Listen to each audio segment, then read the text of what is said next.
Ini Ayub diuji begini pasti karena ada dosa besar. Hartanya hilang, istri anaknya meninggal, tetap aja dia berzikir dan bersyukur. Sampai ulama bersisi pendapat, mana yang lebih baik? Orang kaya bersyukur atau orang miskin bersabar? Apakah standar kesabaran Nabi Ayub itu menjadi sebuah standar kesabaran bagi kita semua di zaman setelah itu, Ustaz? Kalau kita bandingkan ya sabar jelas saja. Beliau adalah Nabi, kita siapa? Manusia biasa gitu kan. Kita perlu perbaiki statement dulu. Sabar tuh ada batasnya. Ya, itu kan Sabar tuh nggak ada batasnya. Jadi jangan pernah bilang, oh sabar ada batasnya. Ada satu sistem yang mengontrol kita, Dok. Sistem itulah yang namanya takdir. Kita diatur sama sebuah sistem yang sebenarnya itu kebaikan buat kita. Tapi sebenarnya memang saya sampai sekarang masih nggak masuk di akal saya, Pak Ustadz. Karena kalau misalnya takdir itu memang nggak bisa diubah, untuk apa kita berdoa? Untuk apa kita berusaha? Mau saya rebahan pun, saya akan tetap seperti itu. Oke, saya sebelum jawab begini, Dok. Bedakan pertanyaan dokter berhubungan mau mencari informasi dan kebenaran dengan dimulai dengan ingin membangkang. Beda.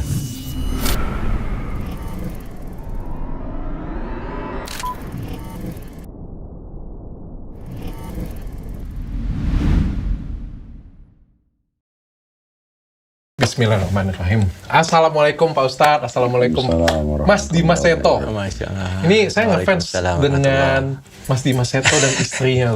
Selama ini nonton di TV, akhirnya ketemu di sini. Alhamdulillah senang juga bisa ketemu dokter di sini. Panutan, keluarga panutan. Waduh, Masya Allah. Suami istri panutan.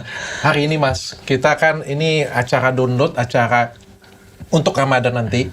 Kita pengen belajar Islam. Mas, jadi tugas Mas Dimas di sini dan saya, pokoknya kita kasih pertanyaan sebaik-banyaknya dengan Pak Ustadz sampai Pak Ustadz nggak bisa jawab.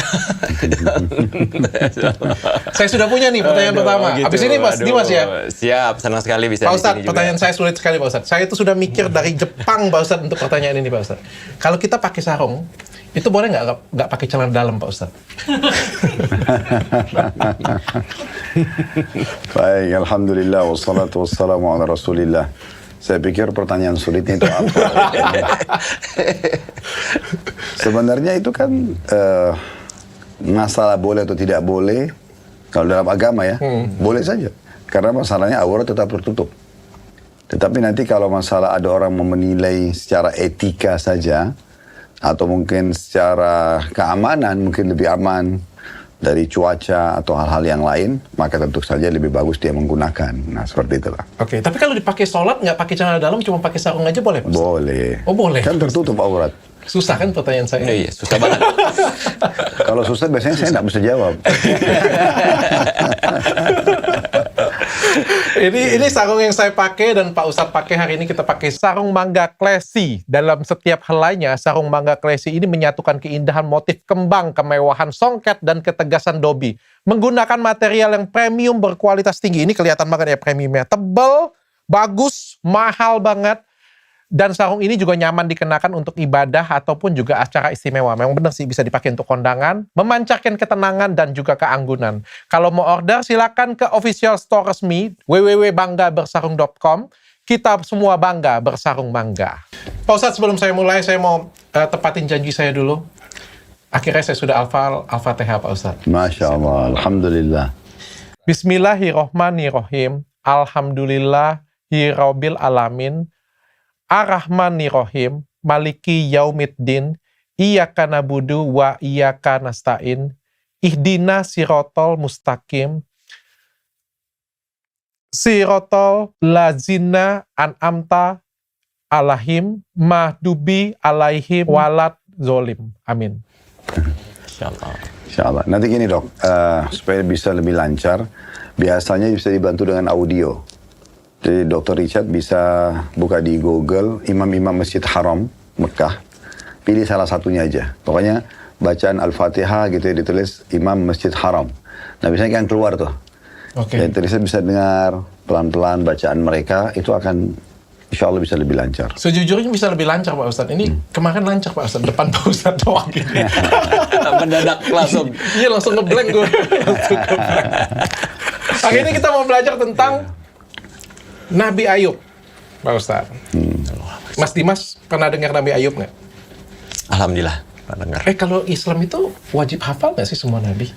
Seharusnya sih hafal. Kenyataannya? Seharusnya. Banyak juga yang enggak. Harusnya bagaimana Pak Ustadz? Harusnya kita hafal semuanya.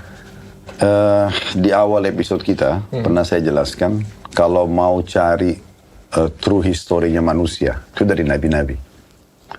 Sehingga kita nggak perlu nyari-nyari lagi kisah-kisah kosong yang sebenarnya dikarang-karang, gitu kan?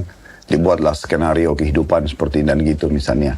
Jadi kalau mau memang dari nabi-nabi itu, mereka lah pimpinan-pimpinan para manusia. Sehingga kalau mau tahu betul-betul cerita kita ini manusia ini harus ke kehidupan mereka. Jadi dari sini sebenarnya beranjak, mau nggak mau manusia itu kalau mau tahu tentang diri dia belajar dari para nabi-nabi. Kalau secara hukum agama sih memang ditekankan. Karena mempelajari 25 nabi dan rasul yang disebutkan namanya langsung dalam Al-Quran itu adalah bagian daripada rukun iman kita. Oke. Mas Dimas, aku kan sudah dengerin Pak Ustadz ini sudah beberapa episode ya tentang nabi ya. Tapi nabi yang diceritakan Pak Ustadz ini kan adalah nabi yang pada zaman dulu itu luar biasa, cerdas, pintar, tawakal. Pak Ustadz, saya jadi punya gambaran pada waktu saya di pesawat di Jepang, saya merenung, apakah gambaran saya ini benar atau tidak? Bahwa dulu itu manusia atau nabi itu, manusia pada zaman dulu, itu cerdas-cerdas, pintar-pintar. Lama-kelamaan kita yang makin bodoh, tapi kan teknologi makin tinggi, Pak Ustadz. Kesannya kalau dari cerita Pak Ustadz itu adalah dulu orangnya pintar, cerdas, bahkan orangnya hebat, bahkan bisa berkomunikasi dengan langit dan bumi gitu ya. Tapi kok lama-lama sekarang makin kelihatan makin bodoh. Tapi kalau kita ngelihat di sudut pandang sekarang, tahun berlalunya waktu, kita ngelihat kayak manusia itu makin pintar loh, teknologi makin maju. Bahkan kita bisa terbang, kita bisa teleponan, kita bisa... Teknologi itu luar biasa sekali Pak Ustadz. Nah ini kan bertolak belakang Pak Ustadz. Bodohnya sih dia apa dulu dok? Kalau yang dokter kasih batasan bodoh itu tidak paham agama, iya.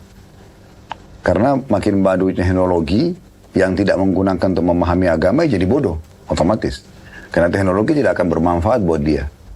Tetapi kalau dia serasikan dengan ilmu agama, maka pasti akan lebih bagus.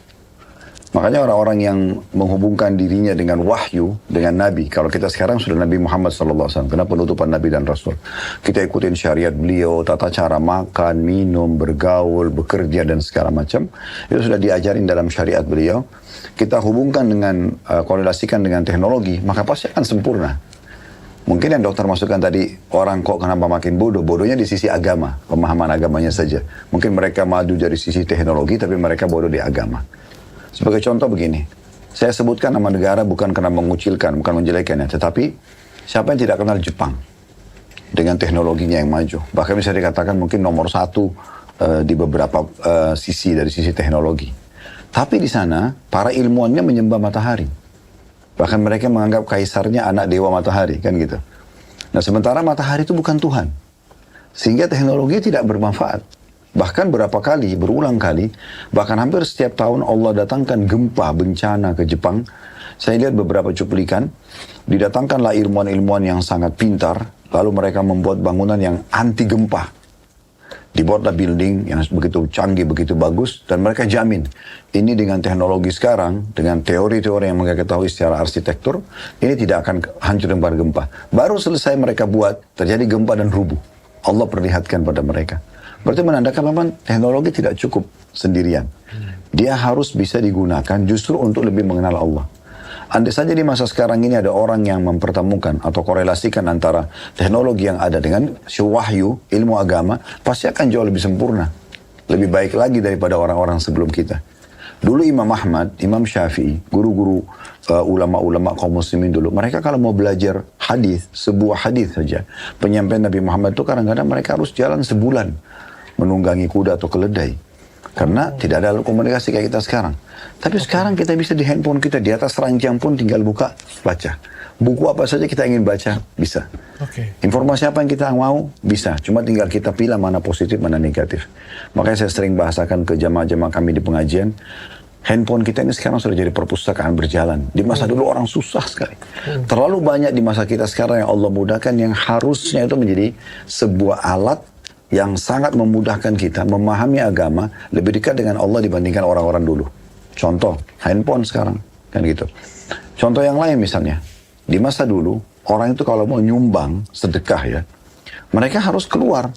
Dan sulit karena bawanya emas dan perak. Sehingga sangat terancam oleh perampok dengan untuk jalan. Susah mereka. Cari mana lembaga yang mau nerima. Belum ada lembaga di zaman itu. Mereka harus datang ke rumah orang-orang miskin. Sekarang di handphone kita, di atas ranjang kita bisa transfer. Bahkan ke seluruh dunia. Tinggal cari yayasan sosial, kita tinggal transfer. Begitu gampangnya. Masa dulu orang itu sulit sekali kalau mau buat air panas. Untuk buat kopi atau teh supaya mungkin dia bisa lebih nyaman sambil belajar atau memenuhi kebutuhan dahaganya. Tapi sekarang sudah ada dispenser dengan begitu mudahnya. Contoh misalnya gitu kan. Zaman dulu orang kalau mau membayar utang atau meminjam uang, ya tidak ada istilah transfer. Mereka harus pergi. Saya misalnya ke tempatnya Mas Dimas untuk utang. Nanti untuk mengembalikan pun saya harus ke rumahnya lagi atau mengutus orang. Sekarang dengan mesin ATM, dengan mobil banking, luar biasa gitu mudahnya. Dan terlalu banyak hal-hal yang di masa sekarang itu luar biasa kemudahannya. Oke. Masa dulu orang duduk yang bisa menikmati udara dingin, itu pun dikipas pakai bulu hewan, itu hanya raja-raja. Kaisar-kaisar. Mereka gak ada, itu sudah dianggap paling, orang mungkin banyak cemburu dengan melihat ada dayang-dayang yang mengipasnya. Sekarang orang duduk dengan AC. Sekian banyak lah mungkin kalau kita rincikan di zaman kita sekarang ini, teknologi yang harusnya itu bisa lebih memudahkan kita dibandingkan orang dulu, menghemat banyak waktu, efisiensi waktu, energi, untuk bisa lebih mengenal Allah. Dan akhirnya secara otomatis kita bisa lebih banyak pahalanya. Otomatis misalnya transfer itu, dengan mobil banking sekarang kita bisa transfer langsung ke 10, 20, 30 yayasan sosial.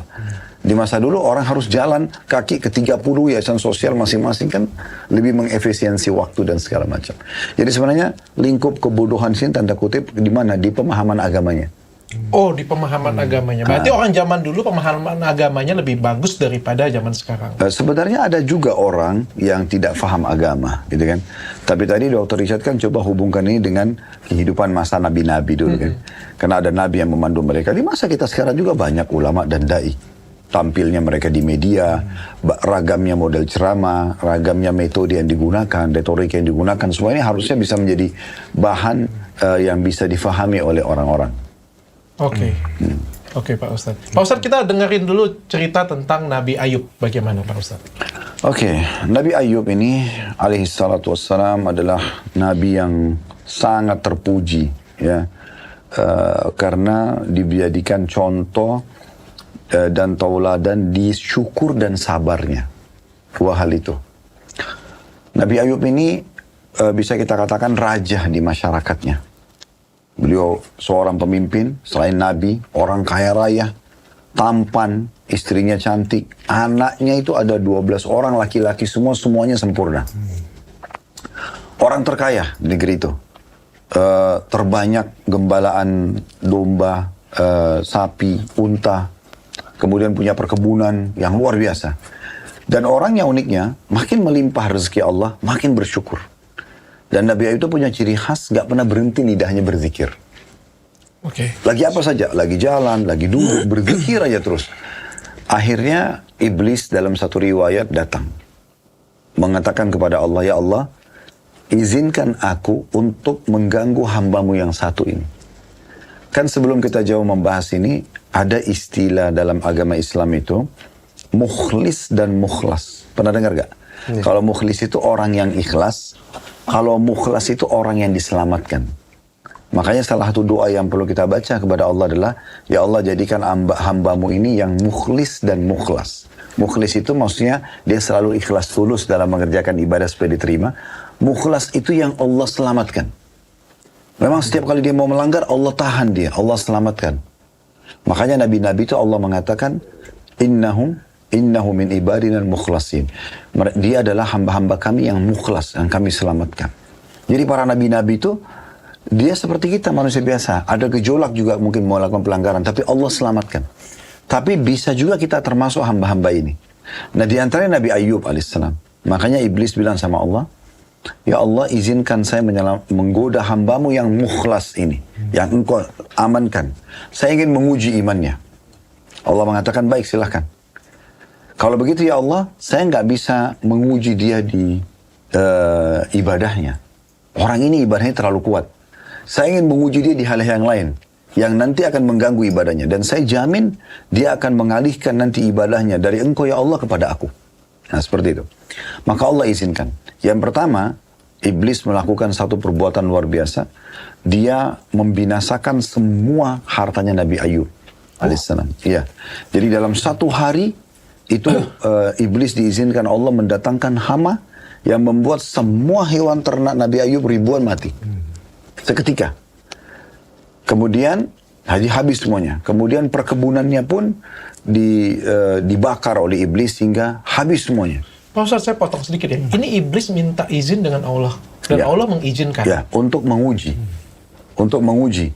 Tentu masalah keberhasilan itu Allah karena membukakan bagi dia pintu. Sebagaimana gini, dokter misalnya digoda iblis antara berzina dengan tidak berzina. Nanti kan kalau digoda, tergantung dokter nanti menerima atau tidak. Tapi di saat Allah mengizinkan syaitan itu untuk menggoda kita, berarti kan dia ada peluang untuk membisikkan.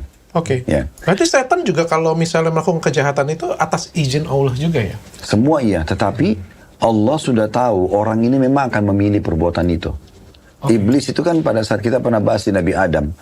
Dia pada saat tidak mau sujud kepada Nabi Adam. Siapa yang goda dia?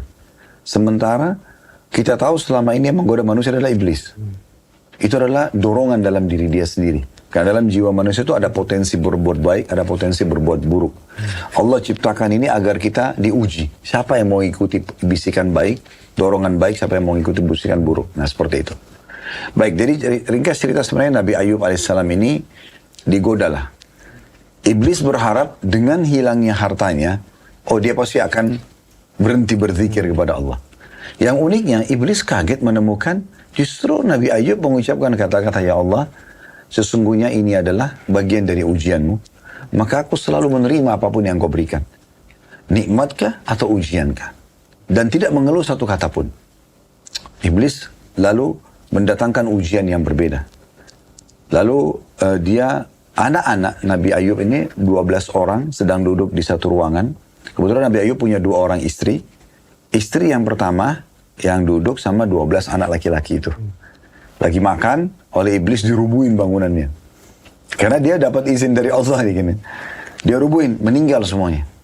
Jadi kebetulan yang tinggal sekarang Nabi Ayub sama istri yang keduanya. Oke. Yang kebetulan lagi di luar bangunan itu. Nabi Ayub pulang, meninggal semuanya. Nabi Ayub kubur mereka tanpa satu kata-kata keluhan pun.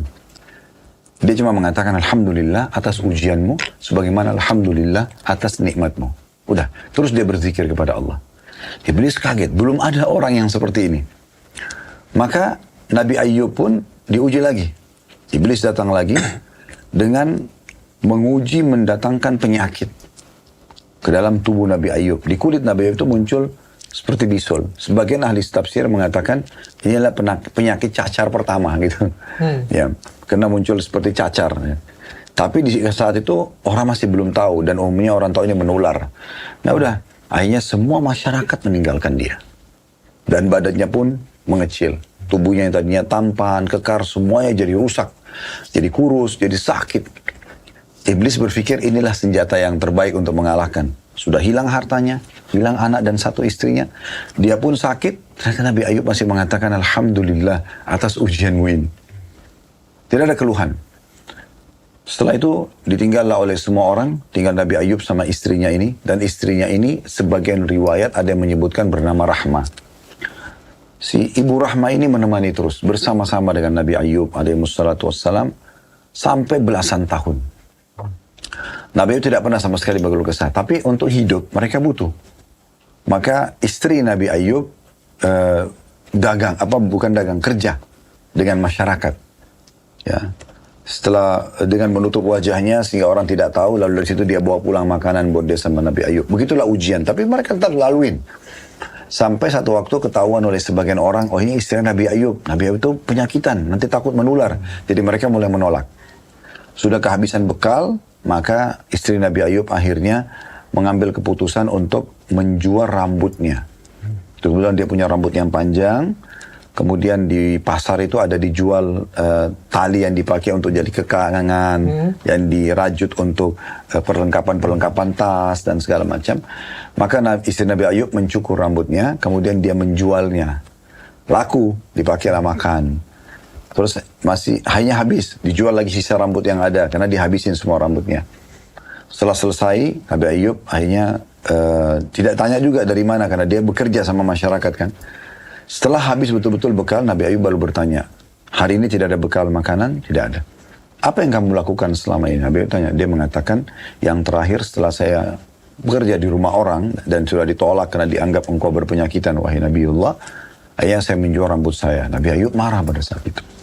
Dalam satu riwayat, kenapa kau memotong rambutmu? Itu rasa cemburu seorang suami. Maksudnya, untuk apa? Kita mati kelaparan pun gak ada masalah. Itu ujian dari Allah. Dan kalau orang mati pun kena kelaparan itu karena ajal, sudah datang waktunya. Itu sebuah riwayat. Riwayat yang lain, waktu iblis melihat sudah tidak bisa lagi menggoda Ayub. Gak ada lagi solusi goda Ayub. Hartanya habis, anaknya habis.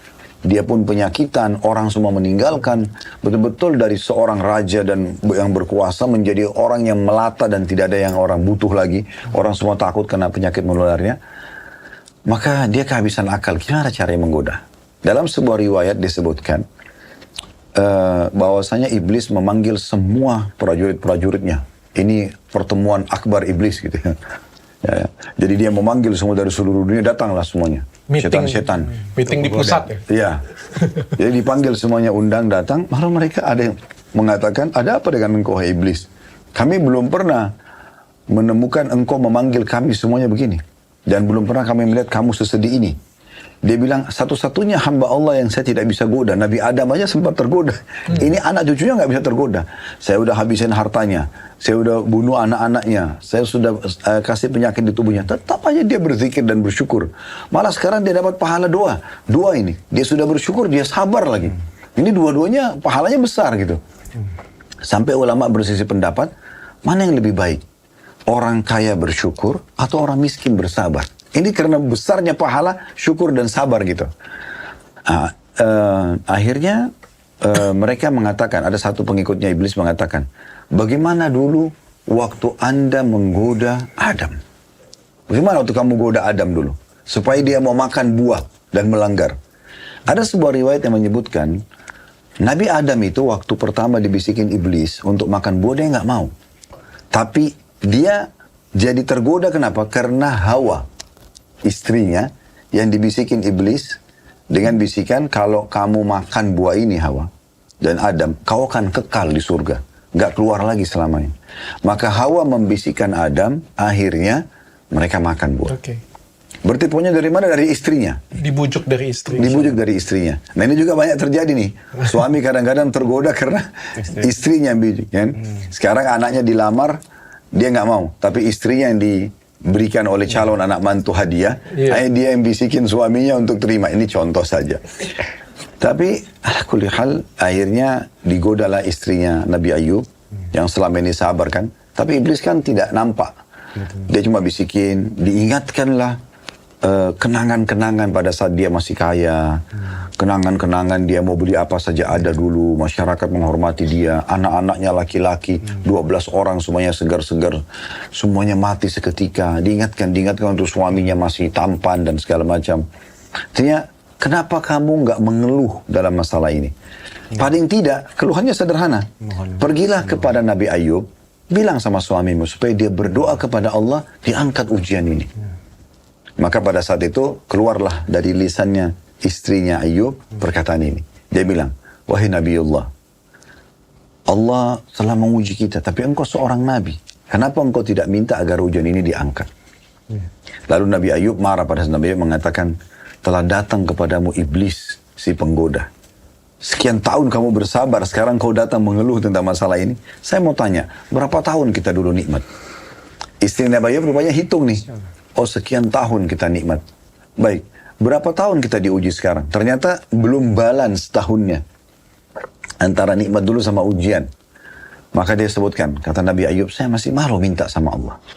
Kalau Allah sembuhin saya dan saya yakin saya akan sembuh, akan kembali lebih sehat dari sebelumnya karena ini hanya ujian, maka saya akan hukum kamu dengan 100 cambukan. Karena kau telah mengikuti bisikan iblis. Waktu itu Nabi Ayub bersumpah begitu.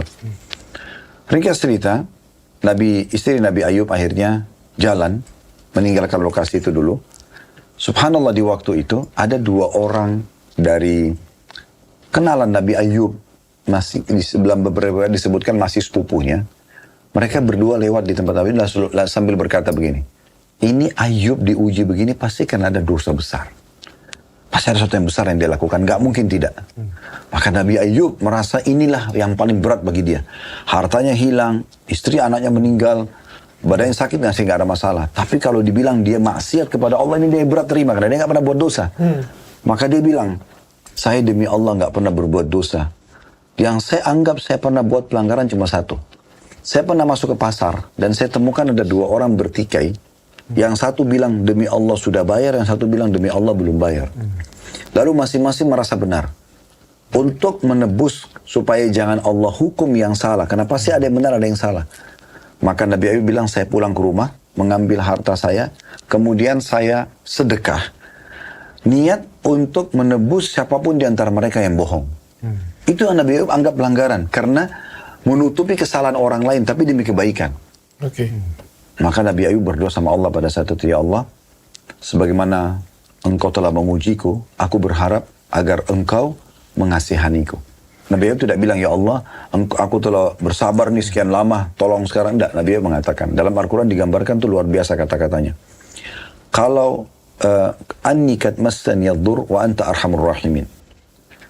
Wahai Tuhanku, aku telah ditimpa ujian ini, tapi Engkau zat yang maha pengasih. Apa maknanya? Kalau Engkau mau aku tetap diuji begini, aku terima. Engkau mau berikan aku keluar jalan keluar, aku terima. Engkau zat yang maha pengasih. Dia nggak nuntut.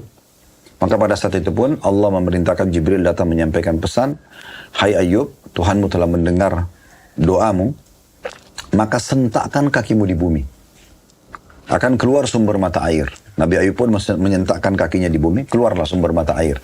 Sumber mata air ini digunakan untuk menggosok badannya, mandi, sehingga hilang semua penyakitnya. Dan dia kembali lebih mudah dari puluhan tahun yang lalu. Sebelum sakit ya Ustaz? Sebelum sakit. Dia kembali jauh lebih mudah, jauh lebih sehat. Jadi kan semua uban keluar berubah menjadi putih, jadi hitam. Jadi intinya dia kembali mudah sekali. Kemudian sehat semuanya. Dia lagi di posisi itu. Kemudian Allah perintahkan dia untuk menjalankan sumpahmu menghukum istrimu. Jangan kamu pecut dia 100 kali. Tapi ambillah rumput. Kumpulkan rumput-rumput sampai 100 lembar. Tepuk dia sekali. Supaya menjalankan sumpahmu. Karena wanita ini sebenarnya wanita yang baik. Ya, sudah selesai.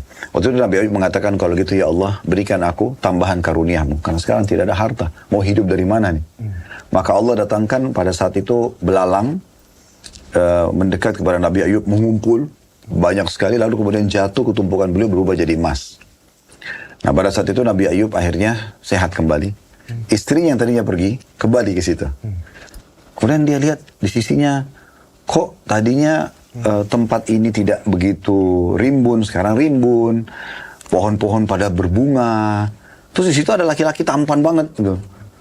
Lalu dia mengatakan, wahai Fulan, kata istrinya, kamu lihat gak tadi ada kakek tua di sini yang sakit, yang begini dan begitu. Dan waktu dia muda mirip sekali dengan kamu.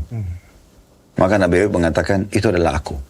Allah telah mengembalikan semuanya padaku. Dan pastikan Allah pun akan memberikan padamu. Maka istri Nabi Ayub rambutnya tumbuh menjadi hitam dan kemudian kulitnya juga menjadi sehat kembali. Dan mereka berdua menjadi manusia tertampan dan tercantik di masa itu.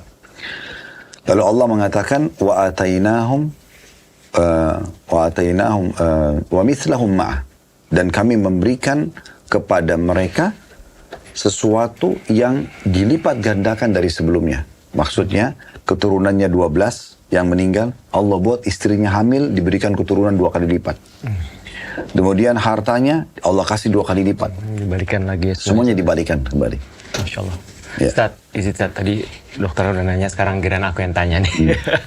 Memang kan Nabi Ayub itu contoh sebuah kesabaran ya Ustaz ya. Yang kadang memang kan sambil Ustaz tadi jelaskan, istri beliau meminta beliau berdoa kepada Allah untuk disembuhkan. Beliau pun tidak mau gitu, karena beliau menganggap ya nikmatnya terlalu banyak gitu ya, sudah dialami. Nah, apakah standar kesabaran Nabi Ayub itu menjadi sebuah standar kesabaran bagi kita semua di zaman setelah itu, Ustadz. Sedangkan kan kalau kita bandingkan ya sabar jelas saja. Beliau adalah Nabi, kita siapa? Manusia biasa gitu kan. Dari sisi itu aja sudah berbeda. Gimana kita menyikapi sebuah kesabaran supaya kita minimal bisa menerima sebuah ujian itu. Ya mungkin kalau bilang dekat mungkin jauh banget dibandingkan Nabi, tapi minimal kita arahnya ke sana, Ustaz, untuk menerima segala ujian yang Iya, diberikan. jadi kita perlu perbaiki statement dulu. Sabar tuh ada batasnya. Ya itu kan Sabar tuh nggak ada batasnya. Jadi jangan pernah bilang, oh sabar ada batasnya. Kamu jangan ganggu saya terus loh, saya nanti sabarnya habis. Nah itu semua bahasa itu tidak ada. Karena memang sabar tuh nggak pakai batas. Tapi sesuatu yang ada startnya, ada finishnya. Gitu. Semua ujian yang datang, itu pasti akan ada finishnya. Nggak ada sesuatu yang tidak berakhir. Sampai kata Nabi SAW dalam sebuah hadis, semua Allah ciptakan bermula dari kecil lalu membesar, kecuali ujian. Dia diciptakan besar, lalu dia mengecil. Selalu ujian itu hanya berat di hari-hari awalnya. Setelahnya akan jadi kecil dia. Itu dulu yang pertama. Jadi jangan sampai kita menganggap, oh sabarnya ada batasnya. Berarti kita mengatakan, kalau gitu ya Allah pahalamu cukup sampai sini aja. Karena saya sudah tidak bisa sabar lagi. Nah gitu ya. Sementara pasti setiap kesulitan ada, saya bilang tadi ada start, ada finishnya. Allah ulangi 2 kali. Fa inna ma'al usri yusra. Di setiap kesulitan ada kemudahan. Allah ulangi lagi. Inna ma'al usri yusra. Di setiap kesulitan pasti ada kemudahan. Itu pasti. Gak mungkin sama sekali tidak ada yang selesai. Berapa kali kita rasakan lapar setiap hari? Kita misalnya lapar nih. Oh pengen makan. Anggaplah kita mungkin 1 hari pernah melewatin masalah lapar banget. Berapa lama kita lapar? Paling setengah jam. Kita sudah muncul ide untuk mencari makanan dan segala macam kelola, kemudian kita kunyah dan hilang. Dan setelah kita diuji setengah jam lapar, berapa lama kita kenyang? Kita bisa kenyang setelahnya 5-6 jam, 7-8 jam. Bahkan mungkin sekali makan bisa seharian kita nggak lapar. Berarti ujian itu cuma datang memang sedikit dan nikmatnya terlalu besar sesudahnya. Oke. Pasti begitu. Ya. Nah ini poin yang harus kita pahami dulu. Yang kedua, memang nabi-nabi ini diutus untuk suri tauladan. Kita nggak bisa bilang, dia kan nabi. Nabi juga manusia biasa kayak kita. Kita harusnya belajar dari mereka. Mau sempurna dari mereka. Sekarang kalau bukan dari nabi-nabi, dari siapa kita akan belajar? Karena memang tadi saya bilang, true historinya manusia, dan bahkan kesempurnaan mereka itu dari nabi-nabi. Ingat Dr. Richard, kita pernah singgung waktu Nabi Adam. Banyak kan orang menggambarkan manusia purbakala. Tidak pakai baju, gitu kan. Masih pakai pentungan.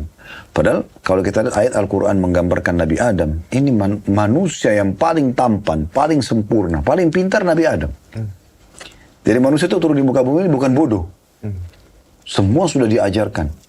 Sampai ulama mengatakan kalau Nabi Adam dihidupkan lagi di masa sekarang, dia tidak kerepotan untuk keliling melihat anak cucunya dan menggunakan semua bahasa.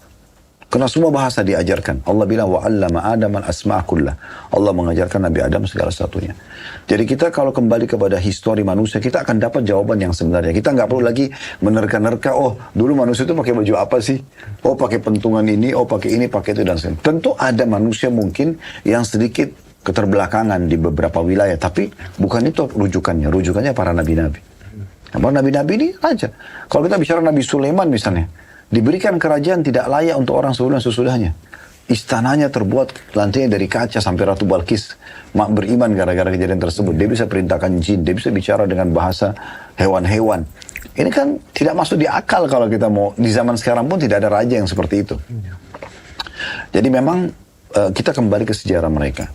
Nah cuma memang dalam belajar itu ada namanya kan stepnya ya, tahapannya. Kita pun ada, kalau formal ada TK, SD, SMP, SMA. Kenapa kita nggak langsung kuliah aja waktu kita masih... Karena nggak bisa. Akal kita belum bisa mencerna itu semuanya. Kita butuh step by step. Kita makan pun lagi lapar, nggak bisa langsung kita ambil makanan, tempel di perut kita, terus hilang laparnya. Kita harus kunyah dulu, proses. Memang Allah sudah buat, namanya sunnatullah, sistem yang Allah buat. Kita tidur pun, kita nggak bisa, saya ngantuk nih, tutup mata, buka, selesai. Atau saya cuma niat hilangin ngantuk saya, tidak bisa. Prosesnya dia harus tidur, nyenyak, bahkan sekian jam misalnya contoh. Kita maaf ya, buang hajat juga sama. ampas yang tidak dibutuhkan dari nutrisi yang kita konsumsi harus dikeluarkan. Ada waktu pembuangannya, ada waktu kita berhentinya. Sudah diatur semua dengan begitu detailnya oleh Allah Subhanahu wa taala. Ini harus kita pahami. Makanya dalam belajar pun kalau kita tadi langsung masuk, ini kan kita langsung masuk ke level sabarnya Nabi Ayub. Nah, memang dia ada ada tahapannya. Ya mungkin kita mulai dulu dari sabar yang kecil. Misalnya kita lagi lapar nih, walaupun lapar banget. Udah kita teriak-teriak atau kita diam, sama aja. Intinya kita ikhtiar berusaha mencari makanan, kan begitu. Tapi orang yang tenang sambil cari makanan dengan orang yang teriak-teriak sambil cari makanan itu akan beda kan. Nah ini contohnya. Kita mulai dari hal yang kecil aja. Sabar. Ada sesuatu yang kita harapkan belum kita bisa dapatkan, masih butuh proses, masih ada antrinya. Oke, minum obat. Kalau kayak dokter, ada dosisnya. Oke, dosisnya minum antibiotik 1 minggu ya, 3 hari. Oke, kita nikmatin.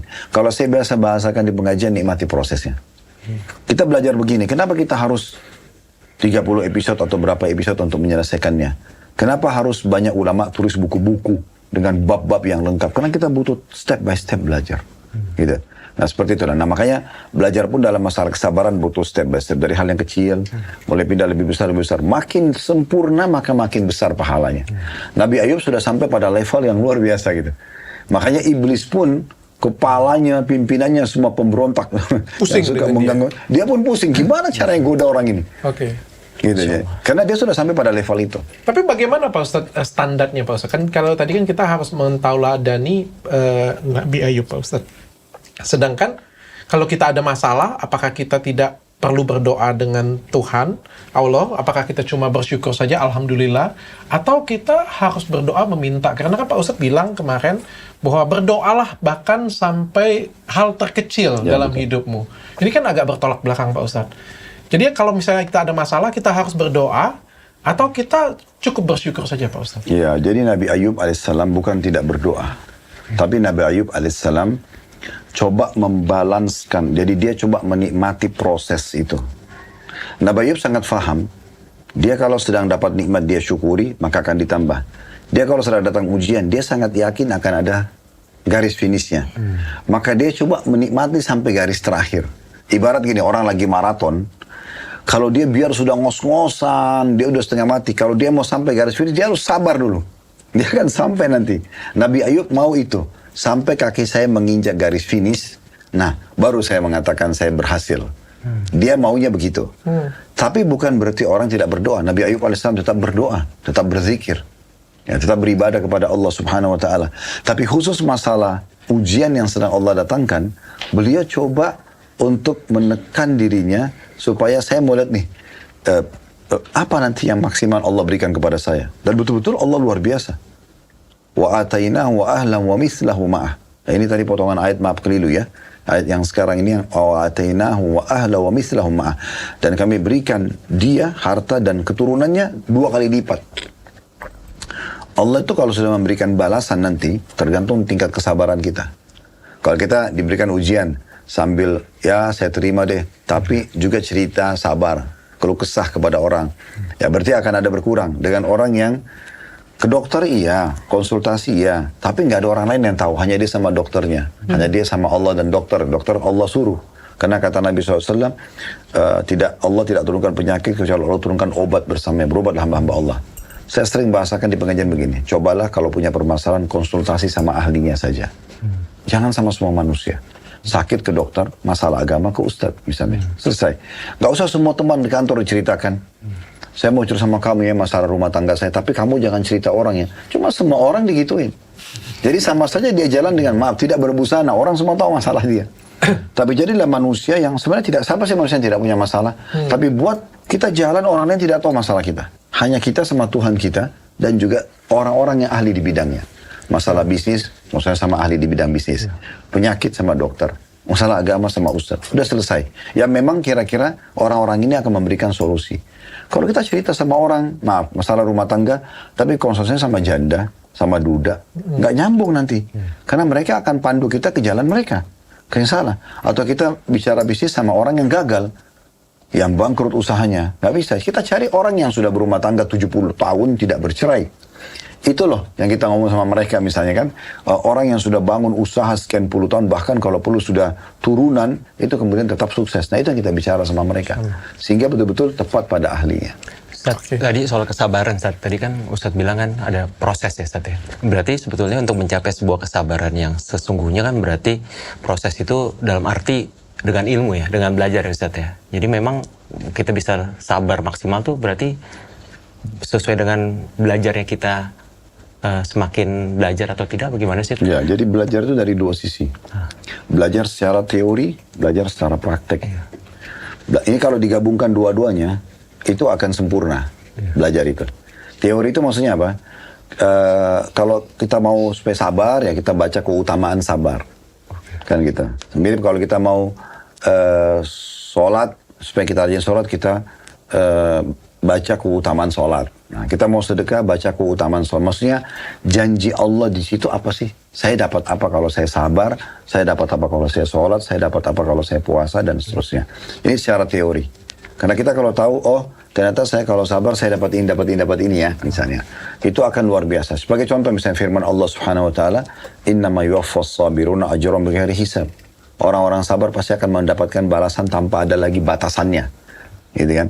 Terus tentang surga, Allah mengatakan nanti malaikat akan menyambut ahli surga selain mengatakan bima sabartum. Ini semua kalian dapatkan karena kesabaran kalian. Jadi memang sabar itu sudah tidak ada batasnya gitu. Nah, jadi secara teori kita mempelajari apa yang kita dapatkan. Saya dapat apa sih? Nah, seperti kita mau masuk bisnis nih. Dr. Richard masuk bisnis, pasti kan kita pelajari dulu nih. Kita adakan studinya. Saya mau investasi di sini, saya dapat apa sebenarnya? Modal berapa lama kembali, untung saya berapa? Itu kan kita pelajari studi.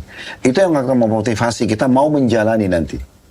Suka dukanya kita akan bisa terima karena kita tahu ada goal target kita. Nah seperti itulah. Ini teorinya. Prakteknya adalah kita coba aplikasikan. Kalau sudah mulai ada ujian, ini belajar sabar nih. Nah kita belajar. Allah selalu mendatangkan dalam kehidupan kita sehari-hari itu ada saja ujian untuk praktek. Misalnya kita lagi jalan tiba-tiba kita diganggu orang, ada yang caci maki. Kalau sekarang di media, mana pernah ada orang yang semuanya pro? Pasti ada kontra. Itu sudah umum. Nah kontra itu ujiannya. Kita sabar nggak? Langsung dipraktek ya, teorinya udah tahu nih, prakteknya gimana nih. Nah nanti kalau kita sudah mulai praktek, oh ternyata begini. Dan penuh keyakinan dengan teorinya, ini Allah nggak mungkin salah dengan janjinya. Nanti kita seperti Nabi Ayub tuh dapat akhir ujungnya. Diuji lagi, kita lulus lagi. Uji lagi, lulus lagi, begitu. Sampai kata Nabi SAW, seorang mukmin akan terus diuji. Di dirinya, di keluarganya, di hartanya. Sampai mereka bertemu dengan Allah, tidak ada lagi tersisa dosanya. Kita batasin, kita juga perlu jelaskan di masalah definisi. Sabar itu bukan duduk manis, elus dada. Kan banyak orang gitu, sabarlah, duduk, suruh sabar, elus dadanya, bukan. Sabar itu adalah menerima keputusan Allah dan ikhtiar. Coba mencari jalan keluar, itu namanya sabar. Contoh misal, kita tidur malam, bangun pagi sudah flu. Berarti ujian sudah datang. Sabar. Apa itu sabar? Oh, kita langsung berpikir Allah sedang menguji saya. Kita pertemukan itu supaya mudah kita terima dengan nikmat selama ini. Misal contoh, kita langsung merenung mungkin sudah 365 hari yang lalu, 1 tahun yang lalu kita nggak pernah sakit flu. Sekarang Allah uji dengan flu. Ya sudahlah, ujian sedang datang. Kalau dulu saya bersyukur, kalau ini saya bersabar. Karena syukur sama sabar ini kayak dua sayap kehidupan. Kalau saya bahasakan sayap ini supaya mudah difahami kayak pesawat. Satu sayap nggak bisa terbang. Jadi kalau nikmat ada, bersyukur. Ada ujian, dia bersabar. Dan Nabi SAW sudah mengatakan, ajaban di amri mu'min, sungguh mengagumkan perkara orang-orang beriman, wala yakunu dzalika illa lil mu'min. Itu tidak dimiliki kecuali orang-orang beriman saja. In asaba sarra syakar. Kalau diberikan nikmat dia bersyukur, wa in asaba dharra sabar. Kalau diberikan ujian dia bersabar. Jadi memang ini perlu diimbangin. Nah, jadi kalau kita sudah kena begitu, kita bersabar. Sabar itu berarti kita terima dulu, kemudian kita nikmati prosesnya. Itu sudah kita ikhtiar aja. Kita ikhtiar itu misalnya kita minum teh, hangat, minum obat, istirahat cukup, udah selesai. Itu berarti sabar. Ada orang utang, belum bayar. Kita tagih. Setelah kita tagih, dia belum bayar. Oke, kita sabar. Sabar sini apa? Terima dulu ini ujian dari Allah, tapi tetap ikhtiar. Ikhtiar kita untuk terus menagih yang kedua, yang ketiga itu tidak mempengaruhi sabar kita. Karena sabar itu artinya terima dulu Allah uji saya, maka saya tinggal ikhtiar. Begitu. Pak Ustadz, tapi secara praktek Pak Ustadz di dalam hidup saya. Tapi saya yakin sih di semua kehidupan kita. Kita kan pasti ngalamin banyak masalah Pak Ustadz. Apalagi ketika kita berada di atas, berada kita ada di puncak. Makin banyak masalah dalam kehidupan kita Pak Ustadz. Kita diuji dan ujian itu semakin berat Pak Ustadz. Saya sendiri juga pernah ngalamin seperti itu Pak Ustadz. Bahkan sampai pernah komplain juga ke Allah Pak Ustadz. Mohon maaf Pak Ustadz ya, saya jujur ya. Tapi saya rasa semua, saya nggak tahu nih apakah saya doang atau semua ya. Bahkan saya pernah menganggap apakah Allah itu ada. Boleh nggak kita manusia itu mengeluh seperti itu Pak Ustadz? Nggak boleh. Karena alasannya begini. Kan keraguan, kebimbangan, kebodohan itu hilang dengan ilmu dok. Ya kan? Kalau orang sudah punya ilmunya pasti akan hilang semua itu. Minimal makin mengecil. Kebimbangan, kekecewaan, protesnya gitu-gitu ya. Jadi gini, yang pertama sekali kita harus pahami, pasti nikmat lebih besar daripada ujian, pasti. Dan setiap hari ada nikmat, ada ujian, setiap hari. Makanya kita ada lapar, ada kenyang, ada haus, ada hilang hausnya, ada ngantuk, ada hilang ngantuknya, gitu kan. Ada kita kebelet, ada yang kita sudah plong, gitu-gitu. Kita pasti juga pernah sakit, pernah sehat. Begitu terus. Tapi umumnya pasti yang ujian lebih sedikit. Sekarang contoh, dokter misalnya 40 tahun ya, berapa? 40 tahun. Oke. Dari 40 tahun ini, kalau kita hitung secara persentase, mana lebih banyak dok? Sehat atau sakit? Setelah saya pikir-pikir, banyak sehatnya, banyak enaknya sebenarnya. Nah, itu. Jadi sebenarnya, ujian ini pasti lebih sedikit. Itu poin pertama dulu. Okay. Itu data, realita lapangan kita. Sepakat. Ya. Yang kedua, ujian ini bukan bentuk kebencian Allah kepada kita. Tapi bentuk kasih sayang Allah agar ada waktu-waktu di mana kita akhirnya lebih dekat dengan Allah. Sebagai contoh misalnya, kita kalau lagi banyak nikmat dok, lagi kenyang, lagi banyak harta, lagi melimpah lah segala-galanya. Bisa nggak kita tetesin air mata karena kita terharu kepada Allah? Sulit. Kita paling mengatakan, iya Alhamdulillah, iya. Terima kasih, oke. Tapi kalau kita lagi ada ujian, air mata kita bisa netes. Terkuras gitu ya. Dan kita betul-betul menghadirkan hati kita, yang itu tidak bisa kalau sedang ada nikmat. Ya Allah tolong sembuhin saya. Ya Allah berikan saya jalan keluar. Asal kita kembali kepada Allah. Nah itu nilai ibadah yang sangat tinggi. Gak bisa kecuali dengan ujian. Orang kalau mau cum laude, dia gak bisa duduk santai. Walaupun dia cerdas. Dia pasti akan meluangkan waktu, keseriusan, konsentrasinya, fokus, hafalan dan seterusnya. Baru dia bisa cum laude. Walaupun dia cerdas. Cerdas sampai ugal-ugalan gak bisa. Nah seperti itu orang kalau lagi diuji itu, dia sebenarnya sedang menikmatin. Kalau dia sedang menikmatin itu, saya pernah punya pengalaman begini dok. Satu waktu saya mau khutbah Jumat di daerah Otista. Di kampung Melayu situ, ada kampus statistik. Saya mau khutbah Jumat di kampus itu. Saya datang lebih cepat. Begitu saya datang, waktu itu subhanallah tahun-tahun pertama kami buka restoran.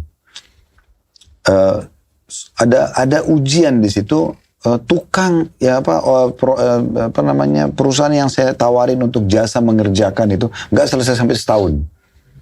Setiap saya datang masih belum ada pekerjaan. Tukangnya masih duduk cuma 2 orang. Saya telepon, iya nanti Pak Ustadz saya akan kerjakan. Uang sudah kita serahkan, sudah masuk. Ini ujian datang. Tapi saya menganggap ini sebuah ujian. Tidak mungkin Allah tidak melihat saya, tidak mungkin Allah tidak mengetahui saya. Lalu satu waktu saya mau khutbah Jumat, saya masuk ke masjid, saya gunakan momentum itu kesempatan untuk berdoa lah. Subhanallah saya waktu itu, jadi ini mihrab tempat mihrab tempat sholat, di sini ada mimbar. Saya masuk ke belakang mimbar di dekat mihrab. Rupanya di antara mimbar ini sama dinding ada celah kecil, bisa kelihatan dari tempat orang sholat di belakang makmum. Saya lagi sholat di sini gitu. Tertutup sama saya supaya orang nggak lihat. Saya sholat lalu saya sujud lama gitu. Saya sambil berdoa sama Allah, ya Allah mudahnya urusannya, ya Allah gini. Dan saya sangat menikmati doa itu karena saya merasa saya nggak bisa ucapin ini mungkin kalau sedang ada nikmat. Saya betul-betul merasa Tuhan itu ada, Allah itu ada dan mendengarkan saya. Saya betul-betul berharap Allah kasih. Ini mahal sekali gitu. Udah selesai. Habis selesai segala macam, Saya keluar dari tempat tadi saya sholat ke depannya mimbar, nunggu panggilan untuk khutbah nanti. Ada satu bapak, rambutnya sudah putih semua, datang kepada saya. Ustaz, apa kabar? Alhamdulillah baik. Dia memang biasa dengar, di masjid itu kebetulan juga saya punya jadwal rutin sepekan sekali ngisi pengajian. Ustaz, saya mau tanya, Ustaz pernah susun nggak doa-doa dalam Al-Quran, dalam bentuk buku? Saya bilang belum pernah Pak, tapi insya Allah, mudah-mudahan nanti satu waktu, Allah mudahin kapan. Karena untuk nyusun semua doa dalam Al-Quran itu butuh waktu untuk nulis gitu. Udah saya jawablah beberapa pertanyaan. Terus dia bilang sama saya gini, tiba-tiba, Ustaz, tadi saya lihat Ustaz di celah itu, antara mimbar sama dinding itu ada celah. Ustaz lagi lama sekali sujud. Ustaz baca apa? Bapak itu bilang, saya dengan santai mengatakan, saya lagi ada masalah Pak. Saya nggak sebutin apa. Saya lagi mohon sama Allah. Saya berharap Allah mudahin urusannya. Itu saya ingat betul, dia sambil pegang rambutnya yang sudah putih. Dia mengatakan, Ustaz, saya sampai rambut saya putih seperti ini, saya belum pernah merasakan kenikmatan sujud seperti itu. Saya pengen sekali. Jadi seperti Allah sampaikan pesan ke saya, ini saya pilih kamu loh. Iya.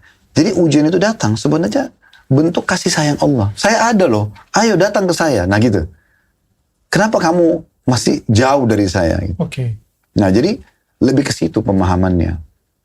Sehingga kita tidak menganggap lagi, oh kenapa Tuhan buat saya kecewa, kenapa Allah itu ada nggak sih, dengar nggak sih? Nah gitu. Itulah yang diyakini tadi oleh Nabi Ayub dengan penuh keyakinan, dan betul Allah kasih dia.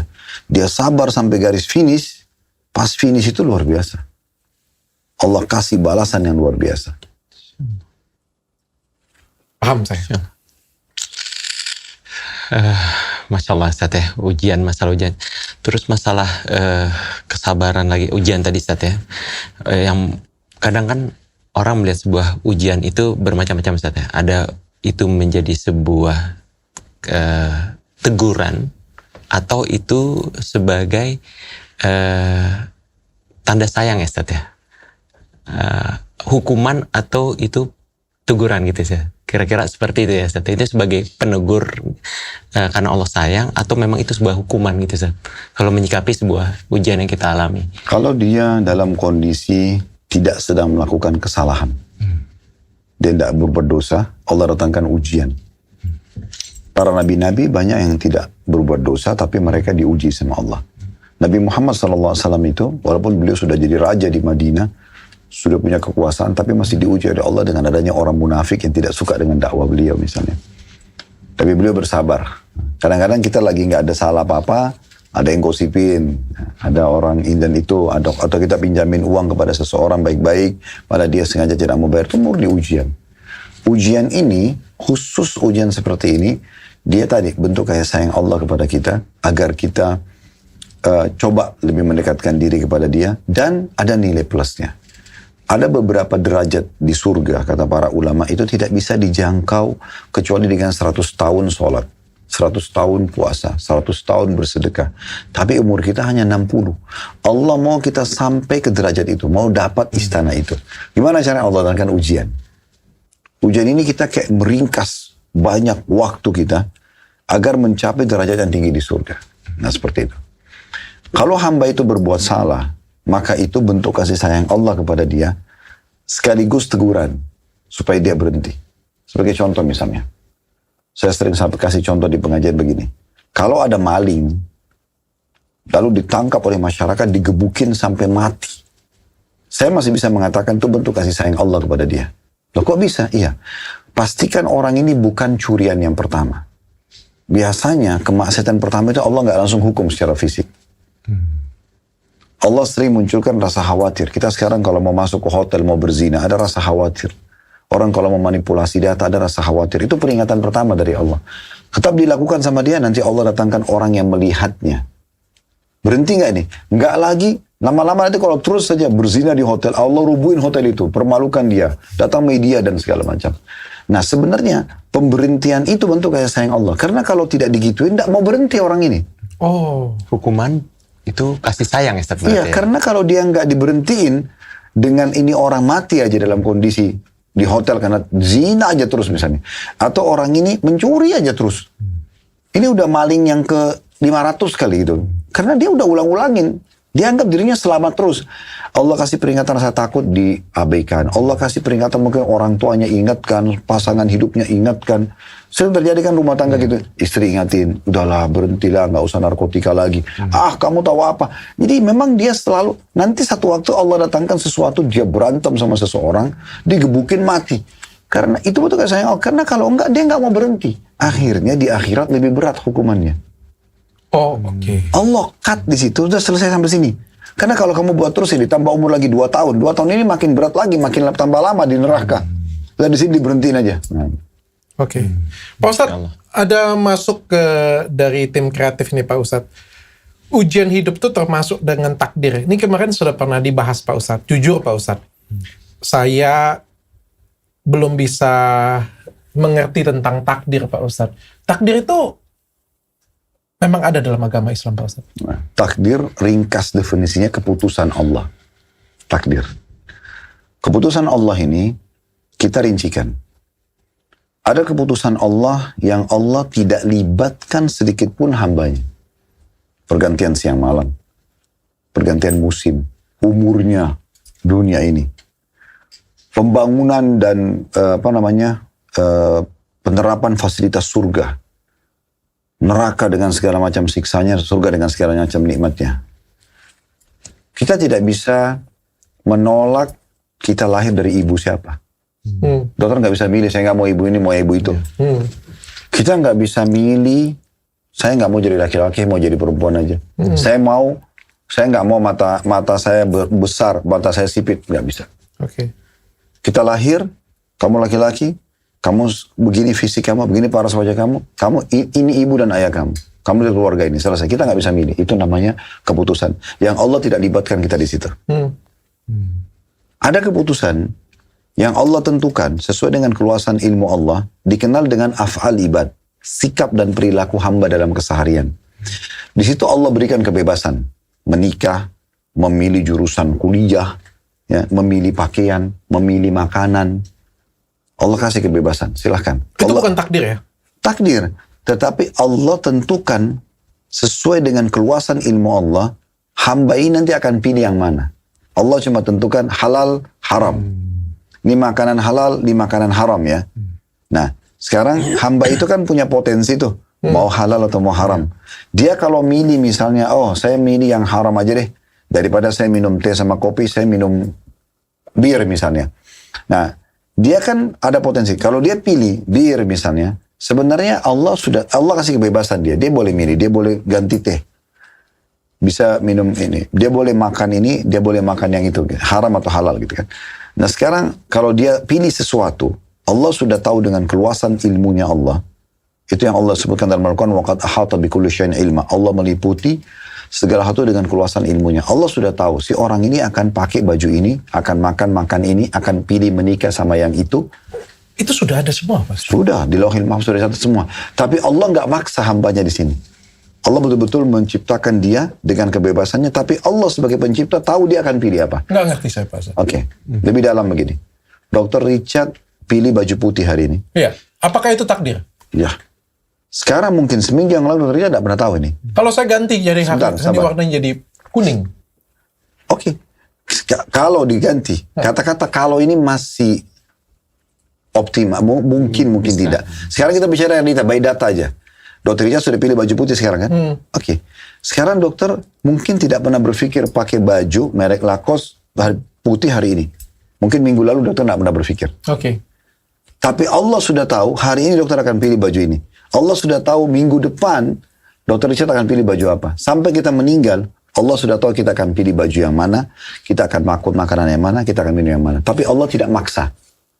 Allah akan memberikan keluasan kita memilih. Cuman Allah sudah tahu kita akan pilih apa. Termasuk beriman dan kufur, pilihan hamba. Orang mau beriman silahkan, orang mau kafir silahkan. Tapi Allah sudah turunkan dalam syariatnya. Beriman itu ini loh, ngerjain perintahku, jauhi laranganku. Ujungnya surga loh. Surga itu ini. Ada bidadari, ada bidadara, ada taman, ada istana, ada ini, ada ini, ada ini. Ini kekufuran nih ya. Neraka loh. Nanti ada api, ada ini, ada ini, ada ini, segala macam. Gitu. Berarti takdir itu bisa dirubah kan, Ustaz? Kalau belum terjadi ya? Takdir di Lauhil Mahfuz tidak bisa berubah. Lauhul Mahfuz itu, jadi ada hadis yang menjelaskan begini. Allah menciptakan pena, lalu Allah memerintahkan pena mencatat semua takdir yang akan terjadi. Itu tidak akan pernah berubah. Dalam realita kehidupan kita sehari-hari, sebagai contoh misalnya, Mas Dimas mau berdoa sama Allah, misalnya. Kita lagi sakit, lalu kita berdoa, ya Allah sembuhin saya. Allah sudah tahu itu. Di waktu itu, si Dimas ini akan sakit dan dia akan berdoa. Dicatat sebagai takdirnya dia, tapi bukan Allah paksa. Jadi nanti gini, finalnya, endingnya nanti. Orang masuk neraka itu, dalam kondisi dia meyakini keadilan Allah. Karena dia tahu, perbuatan yang dia lakukan, dia zina, dia membunuh, dia berbohong, ini pilihan dia. Bukan Allah yang suruh dia. Allah sudah ingatkan, tapi Allah kasih kebebasan dia dalam af'al ibad, sikap dan perbuatan pilihan seorang hamba bebas. Makanya Allah bilang, "Faman syaa falyu'min," siapa yang mau beriman silakan. "Faman syaa falyakfur." Siapa yang mau kufur bisa, silakan, haknya dia, tapi masing-masing punya konsekuensi. Oke, takdir itu tidak bisa diubah tadi Pak Ustadz. Tapi kalau misalnya saya dengar seperti itu konsepnya Pak Ustadz, ini sebenarnya kan pengulangan dari penjelasan Ustadz Felix Show di tahun lalu ya, 2 tahun yang lalu ya. Tapi sebenarnya memang saya sampai sekarang masih nggak masuk di akal saya Pak Ustadz. Karena kalau misalnya takdir itu memang nggak bisa diubah, untuk apa kita berdoa? Untuk apa kita berusaha? Kalau memang takdir itu sudah ada tulisannya, saya ditakdirkan kaya raya luar biasa, atau saya ditakdirkan susah miskin dan lain sebagainya. Apapun usaha saya tetap akan seperti itu. Mau saya rebahan pun, saya akan tetap seperti itu. Mau saya tolak Islam sekalipun, maka Islam tetap akan masuk ke dalam diri saya. Oke, saya sebelum jawab begini dok.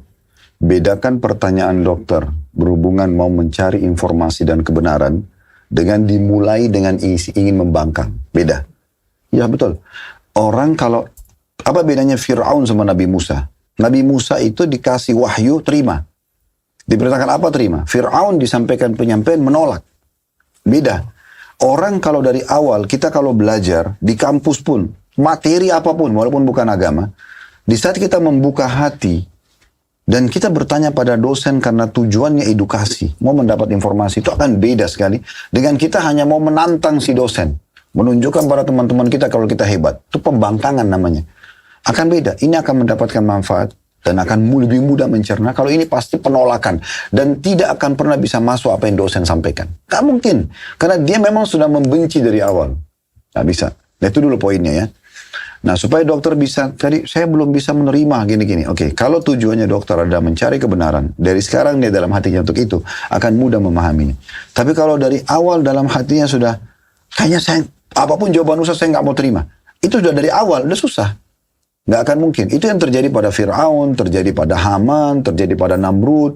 Orang-orang yang membangkang sebelumnya semua itu. Karena memang mereka dari awal, kau ngomong apapun saya nggak percaya Musa. Selesai. Gitu. Kau ngomong apapun Ibrahim saya nggak mau dengar. Saya nggak mau tahu. Siapapun Tuhanmu. Selesai. Jadi dia mau disampaikan argumentasi apapun. Fir'aun itu dilempar di depan matanya tongkat jadi ular. Tangan Nabi Musa keluar jadi cahaya. Dia minta, nggak ada gunanya. Karena dia sudah dari awal sudah close dirinya, nggak bisa. Saya nggak akan membuka diri. Dan pasti orang seperti ini tidak akan pernah bisa berkembang. Di masyarakat kita pun sama. Selama yang dia bangun bentengnya adalah defense, saya tidak mau tahu, seakan-akan cuma dia sendiri yang paling benar, ya udah dia tidak akan pernah dapat apa-apa. Tapi kapan dia buka diri, dia buka dirinya, dia masuk ke alam ini, ternyata alam ini luas sekali, ilmu itu sangat luas, maka dia akan banyak mendapatkan manfaat. Nah, seperti itulah ya. Nah, berhubungan dengan masalah takdir ini. Kalau Allah Subhanahu wa taala menentukan takdir dengan kemahakuasaannya, kemahaesaannya, dan Allah memiliki hikmah. Sebelum lebih dalam menjelaskan masalah itu, untuk lebih sederhana begini dok. Kalau misalnya dokter punya perusahaan, saya sama Mas Dimas masuk jadi pegawai. Kami melamar, kami jadi pegawai. Dr. Richard memilih building itu berwarna abu-abu hitam misalnya. Contoh, kombinasi warna abu-abu hitam. Contoh misalnya pakai marmer. Contoh misalnya meja saya sama Mas Dimas itu jenis mejanya mereknya tertentu. Komputernya tertentu misalnya. Dan seterusnya lah. Dindingnya mungkin pakai wallpaper berwarna apa. Contohnya gitu ya. Ini contoh-contoh saya semua. Itu keputusan dokter karena dokter pemilik tempat, owner. Ya. Saya sama Mas Dimas, kalau mau menjadi staff yang baik, maka oke, ini fasilitas yang dikasih, ini jobnya, saya kerjakan. Saya akan dapat apa yang sudah dijanjikan. Ya jadi masalah ini kalau saya sama Mas Dimas ini, kayaknya dokter salah pilih building nih, warnanya. Masa abu-abu hitam sih? Terus kita ambil inisiatif berdua, pakai duit kita, ubah catnya. Kita menganggap diri kita lebih baik lah. Sementara kita sama manusia, ini mesti alam manusia ya. Terus saya sama Mas Dimas bilang, kayaknya Dr. Richard salah nih, masa beli meja ini, masa beli komputer merek ini. Terus begitu, semuanya ini penolakan. Yang terjadi adalah pasti akan terjadi clash antara kami berdua sama Dr. Richard. Lama-lama, loh, aku owner loh. Ya, kamu siapa mau di sini? Udah cari tempat lain aja. Itu baru di alam manusia. Ini kalau berhubungan sama sang pencipta Allah, kita kayak memprotes sana, memprotes sini. Ini yang jadi masalah semuanya. Fungsi akal untuk memahami wahyu, dok. Bukan mengatur wahyu. Kapan kita ubah, akal itu akan mengatur wahyu. Muncullah seperti pemikiran liberal banyak. Oh, Al-Quran ini sudah tidak layak, tidak relevan lagi. Harus diubah, direvisi. Yang diubah, terus pakai tolok ukur otak siapa? Otak siapa? Otak dia. Otak manusia itu akan terus bentrok. Kita walaupun bersahabat bertiga, tidak mungkin semua pemikiran kita akan bersatu. Gak mungkin.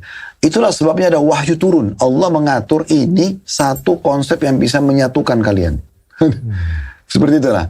Allah selalu mengatakan, fardu ila Allahi wa Rasul. Ada masalah rumah tangga, ada masalah pekerjaan, ada masalah politik, masalah apa saja, kembalikan kepada Allah dan Rasulnya. Pasti kalian akan temukan solusinya, karena Allah sebagai pencipta lebih tahu. Oke, Pak Ustadz, artinya kayak gini, kalau kita percaya dengan takdir seperti yang saya katakan tadi, Pak Ustadz. Oke, saya coba menerima apa yang diajarkan oleh Pak Ustadz. Kalau dari pelajaran tadi yang saya tangkap adalah, kalau memang takdir saya disuratkan seperti ini, artinya saya cukup berserah saja, Pak Ustadz. Saya menjalani hidup saya berserah, karena apapun yang ada di depan saya, itu adalah takdir Allah. Jadi, saya berusaha secukupnya, saya bertawakal secukupnya, saya duduk, saya tidur secukupnya, karena semua yang ada di depan saya itu semuanya adalah takdir Allah. Seperti itu, Pak Ustaz. Iya, kan bukan kita punya batas, dok. Sekarang dokter mau ikhtiar, mau mencoba. Bukan kita ada waktu masa capek, jenuh. Memang ada batasnya, sudah Allah aturin begitu. Kan begitu. Kita makan juga, kita pilih, ada batasnya. Kita nggak bisa makan terus semau kita. Ada batasnya kenyang. Ada satu sistem yang mengontrol kita, dok. Sistem itulah yang namanya takdir. Kita diatur sama sebuah sistem yang sebenarnya itu kebaikan buat kita. Coba bayangkan kalau Allah tidak takdirkan kita punya rasa kenyang. Makan aja terus. Kita nggak pernah tahu kapan kita kenyang. Kita bisa sampai, muntah-muntah kita jadi nggak tahu. Atau kita nggak tahu kapan, kita mau buang air besar. Makan, nggak ada takdirnya. Pokoknya makan sepuasnya. Buang air besar tidak ada batas, kita juga tidak tahu kapan kita harus berhenti. Ini semua sistem yang sangat rapi, dari hal yang kecil sampai hal yang besar. Orang yang meyakini masalah takdir itu hidupnya akan selalu rapi. Karena Allah pencipta itu menginginkan kebaikan buat makhluknya. Makanya diatur, ada waktu malam dia istirahat, digelapkan langit. Kita ngantuk tidur, habis bangun tidur kita segar. Ada saatnya kita gerah bekerja, mandi menyegarkan. Ini kayak satu sistem yang sangat rapi. Itulah takdir semuanya. Orang kalau ikut itu enak banget gitu. Kalau takdir itu ada, Pak Ustadz, terus kenapa kita harus berdoa? Kita minta tolong dengan Allah, Pak Ustadz. Kita minta sesuatu dengan Allah. Kan sudah dituliskan semuanya. Ya, karena doanya Dr. Richard pun bagian dari takdir. Allah sudah tahu Dr. Richard akan doa atau tidak pada saat itu. Tapi berubah atau tidak, itu bagian dari takdir sudah. Iya, Allah sudah tahu. Ini misalnya Dr. Richard nih, berdoa nih, di umur 41 tahun berdoa. Ya Allah, luaskan lagi rezeki saya. Sebenarnya sebelumnya mungkin persentase rezekinya Dr. Richard secara uang kita ukur, contoh misalnya 1-10 di angka 5. Sebenarnya Dr. Richard tuh masih bisa sampai ke 10. Nah, umur 41 Dr. Richard berdoa, ya Allah, luaskan lagi rezeki saya. Dia supaya meningkat ke angka 7. Sebenarnya di umur 41 itu pada saat Dr. Richard berdoa, Allah sudah tahu dia akan berdoa, Allah sudah tahu juga akan diijabah. Jadi takdir itu Allah sudah tahu semuanya, apa yang akan dilakukan oleh hamba tersebut sampai dia wafat. Apa yang akan dia pilih sampai dia wafat, termasuk dia berdoa atau tidak. Termasuk dia akan memilih siapa yang dia akan nikahi. Oh. Berarti kalau OB jadi CEO itu takdir juga ya berarti? Iya, tapi bentuk ikhtiar dia. Sekarang kalau dua orang, si A sama si B, masuk di satu perusahaan nih. Dua-duanya jadi OB. Kalau si A ini, misal, dia mengatakan gaji saya 5 juta rupiah. Cukup deh 5 juta rupiah. Saya udah bisa kasih istri 4 juta, 1 juta buat saya pegangan, cukup gitu. Ya udah saya gini aja. Sama si B, dia lihat 5 juta ini sebenarnya sudah cukup. Tapi masa sih saya nggak bisa seperti teman-teman kantor yang lain? Dia ke HRD, dia nanya nih, ada nggak cara supaya saya bisa jadi manajer? Naik level lah. Ada. Caranya 1, 2, 3, 4, 5. Lalu dia berikhtiar. Oke. Dia ikhtiar nih. Dia coba. Nanti kita temukan 5-10 tahun ke depan, ini pasti jadi manajer, dia tetap OB. Tapi itu adalah bagian dari takdir. Iya, Allah sudah tahu si B memang akan berusaha. Oke. Dicatat sebagai tadi. Allah tidak paksain dia. Allah hanya memberikan kepada kita potensi untuk itu. Begitupun juga sebaliknya Pak Ustadz. OB tadi kalau misalnya dia malas, dia ya rebahan aja Pak Ustadz. Tapi takdirnya adalah menjadi CEO, maka dia akan jadi CEO. Enggak dong. Kan itu ikhtiar. Seperti gini. Saya duduk aja deh, saya nggak usah makan. Nanti laparnya hilang sendiri. Bisa nggak? Ya misalnya tiba-tiba datang istri kayak gitu punya.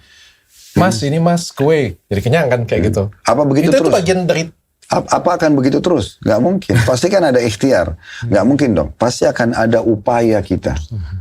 Ada upaya kita. Jadi gini, makanya saya bilang, akan beda sekali. Saya bukan mengatakan dokter seperti itu. Akan beda sekali kalau kita mau memudahkan diri kita memahami sebuah tema, dengan kita masih coba mencari celah kekeliruan atau kesalahan. Itu akan beda. Sama apapun gitu. Saya dulu gini dok, kalau saya temukan ada dosen saya susah sekali difahami materinya, saya justru makin dekat duduk di kursi, di depan dosen itu. Mungkin kita semua pernah alami masuk di kampus, di kelas, ada dosen yang familiar sekali dengan mahasiswa, ngobrol santai, materinya kita asyik banget, bahkan kita rasanya sayang kalau dia keluar dari kelas. Ada dosen cuma antara dia sama papan tulis kan. Dia ngomong aja sendiri, pokoknya yang penting dia sampaikan. Oh ngerti nggak ngerti terserah. Saya pribadi, dulu yang membuat akhirnya ada nilai mencapai cum laude di kampus itu karena saya berpikir, orang ini nggak mungkin dibayar sama kampus kecuali pasti cerdas. Masalah mahasiswa lain itu mau masa bodoh saya nggak mau tahu. Saya duduk, saya makin dekat, saya coba korek sisi mana saya bisa ambil manfaat dari orang ini. Sehingga saya selalu membuka diri, mau menjadi orang yang lebih memahami, mau menjadi orang yang lebih maju. Beda. Dengan teman-teman saya, sudahlah saya nggak bisa paham, nggak usah deh. Nah seperti itu, saya lebih membuka diri lah. Gitu. Siap Pak Ustadz, makanya saya duduk di sini Pak Ustadz. Belajar dengan Ustadz Khalid langsung. Karena memang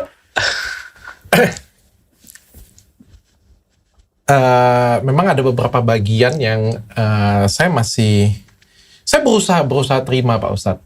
Tapi kan ini adalah proses ya Pak Ustadz. Saya memang pengen duduk dengan Ustadz Khalid kan salah satunya pengen membuka diri ke arah sana Pak Ustadz.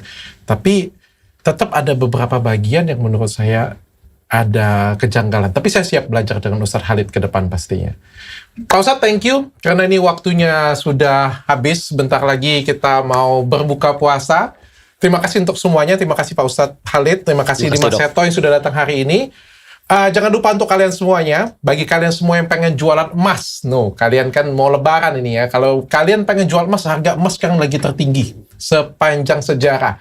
Kalian jual ke pusatmas.id. Di sana kalian bisa jual emas kalian, emas batangan, perhiasan, mau tanpa surat, mau perhiasan kalian patah boleh, dan dia akan kasih harga tertinggi dibandingkan dengan yang lain ya. Boleh diadu dan dia ada alat, jadi no tipu-tipu.